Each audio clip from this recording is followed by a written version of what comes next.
छात्र समुदाय भारत के लिए भारत के यशस्वी प्रधानमंत्री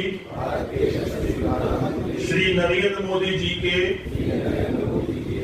एक राष्ट्र एक चुनाव के विचार के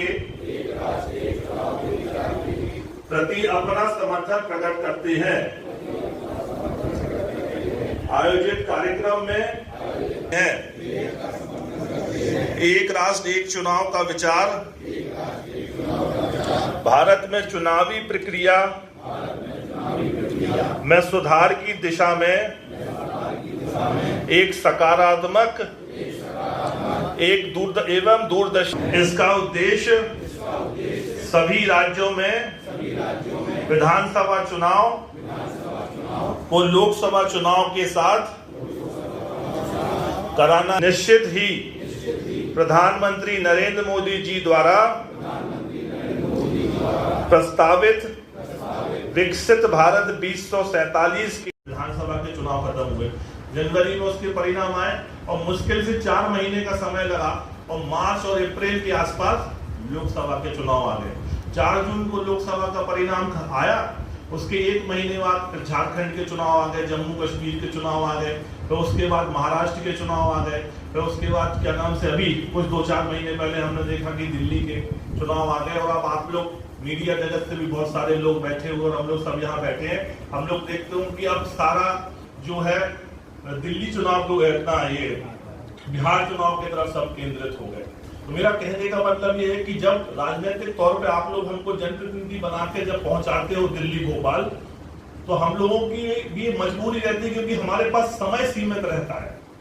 गिनने को तो 5 वर्ष रहते पर वो 5 वर्ष पूरे हो नहीं पाते। तकरीबन 4.5 साल 3 साल 4.5 साल के आसपास हमारे पास समय रहता है, क्योंकि ज्यादा समय जो है हमारा वो आचार संहिता में लग जाता है कि अभी देखेंगे ये चुनाव आए फिर वो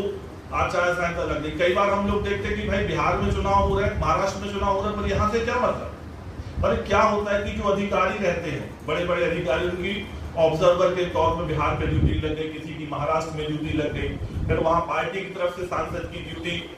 उड़ीसा में लग गई, फिर कहीं महाराष्ट्र में लग गई, तो ज्यादा समय हम लोगों का इसी में व्यतीत हो जाता है। और जब आप हमारे पास कोई काम लेके आते हैं, कोई बड़ी परियोजना चल रही है, तो क्योंकि आचार संहिता लगी उस राज्य में, तो वहां पे एनओसी नहीं मिल पा रही है, और जिस संबंधित अधिकारी को एनओसी देनी है वो किसी चुनाव की ड्यूटी में लगा हुआ है। तो निरंतर समय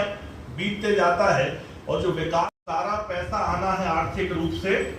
वो सब हमारे ही बीच में आना है, और जो जैसा व्यापार करता है उसके हिस्से में वो पैसा वहां जाएगा।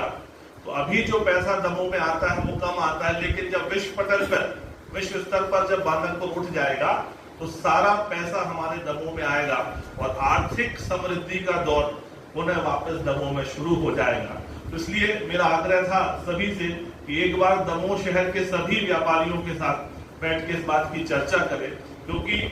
एक अकेले धर्मेंद्र जी, आदरणीय मलई जी, हम अकेले मिलकर कॉरिडोर तो बना सकते हैं, और उस कॉरिडोर को भव्य और दिव्य बनाने में, उस कॉरिडोर की ख्याति फैलाने में, उस कॉरिडोर को चारों जगह उसकी चर्चा करने में व्यापारियों का, समाज सेवियों का योगदान रहता है। तो मेरा आपसे आग्रह है कि आज इस मंच के माध्यम से मैं आप सभी को आमंत्रित करता हूं कि माननीय मुख्यमंत्री जी का बांदरपुर 9 तारीख को आगमन हो रहा है, तो आप सभी वहां पहुंचे और इस पल के साक्षी बने, क्योंकि आने वाले समय में आज से 100 वर्ष बाद जब हमारे बच्चे, हमारे नाती पोते आएंगे, तो इस बात का जिक्र करेंगे कि उस समय जब पौराणिक जी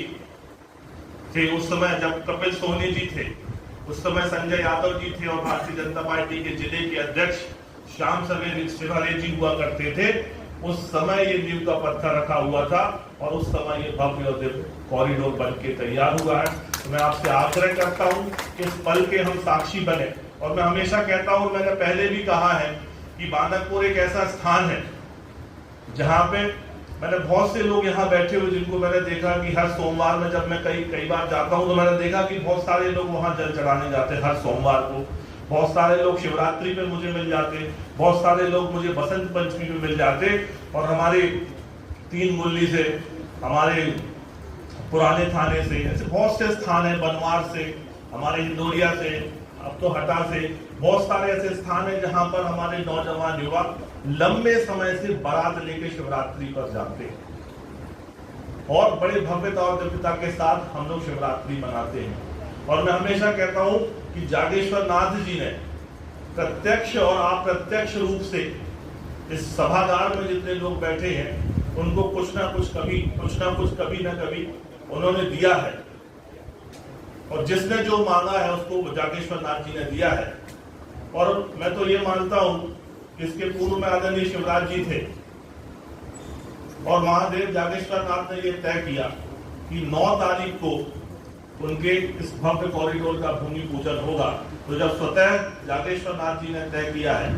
कि इसका भूमि पूजन होना है और भव्य और दिव्य कॉरिडोर बनना, तो मुझे लगता है कि हम सबको पहुंचना चाहिए अधिक से अधिक संख्या में। मैं सभी से हाथ जोड़ के विनती करूंगा कि आप सब की उपस्थिति वहां रहेगी इस पल में जब मोहन यादव जी के द्वारा भूमि पूजन होगा, तो बहुत अच्छा लगेगा। और निश्चित ही जब भी दमोह में कोई धार्मिक आयोजन होते हैं तो हमेशा मैंने देखा है कि सभी समाज के अध्यक्ष, सभी लोग की उपस्थिति रहती है और बड़े बढ़ चढ़ के हम लोग उसमें अपनी